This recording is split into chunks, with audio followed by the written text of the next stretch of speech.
Hello, সবাই কেমন আছেন? আশা করছি সবাই খুব ভালো আছেন। আজকে একটি খুবই কমন রান্না করব, আলু দিয়ে মুরগির পাতলা ঝোল। তো চলুন কথা না বাড়িয়ে রান্না শুরু করি। আজকে রান্না করার জন্য আমি কড়াইয়ে তেল দিয়ে এখানে আমি এলাচ, দারচিনি, শুকনো মরিচ, জিরা এগুলো ফোড়নে দিয়ে দিয়েছি। এরপর দিয়ে দিয়েছি আদা এবং রসুন বাটা আর কুচনো পেঁয়াজ। এগুলো কিছুক্ষণ ভেজে এরপর আমি এখানে দিয়ে দিচ্ছি আলু। এগুলো কিন্তু খুব বেশি বড় আলু নয়, এগুলো মিডিয়াম সাইজের আলু এবং নতুন আলু। এই আলুগুলো সেদ্ধ হতে খুব একটা বেশি সময় লাগে না, তো এর জন্য আমি আগে আর ভেজে নিলাম না, একবারে রান্নার সময় আলুগুলো দিলাম। তো আলুগুলো দিয়ে আমি এখানে মধ্যে একটু জল দিয়ে দিলাম। তারপর আমি মশলা দিচ্ছি, মরিচের গুঁড়া, হলুদ গুঁড়া, তারপর পরিমাণ মতো লবণ, জিরা গুঁড়া, ধনিয়া গুঁড়া এবং গরম মশলার গুঁড়ো। এগুলো দিয়ে সামান্য জল দিয়ে মশলাটাকে খুব সুন্দর করে আমি কষিয়ে নিচ্ছি, একদম তেল ভেসে ওঠা পর্যন্ত কষিয়ে নেব। এরপর আমি এখানে অ্যাড করছি মুরগির মাংস। মুরগির মাংসটা দেওয়ার পর আবার বেশ কিছুক্ষণ আমি কষিয়ে নেব।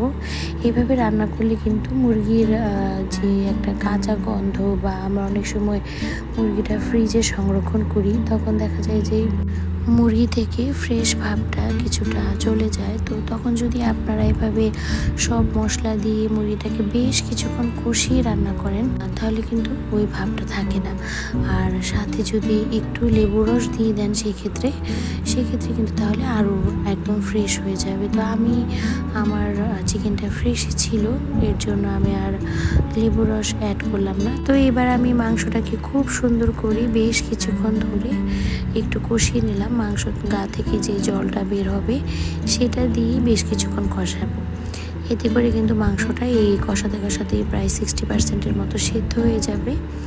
এবার আমি এর মধ্যে দিয়ে দিলাম জলটা একটু বেশি করে দিচ্ছি, কারণ আমি পাতলা ঝোল রান্না করব। সবসময় তো ভুনাই খাই, তো এবার চিন্তা করলাম যে না, একটু ছোট আলু দিয়ে একটু পাতলা ঝোল রান্না করে খাবো সেই ছোটোবেলার মতো।